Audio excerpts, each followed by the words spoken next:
So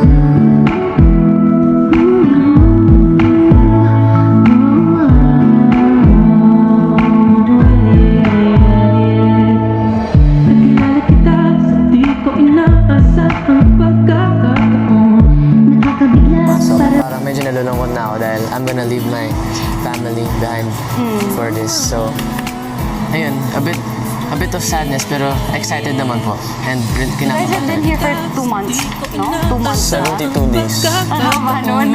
Nakakabigla, para bang sinadya at tinakda ng panahon. Tila agad akong nahulog ng hindi napapansin. Pero tadhana ko'y mukhang di tayo pagtatagpuin.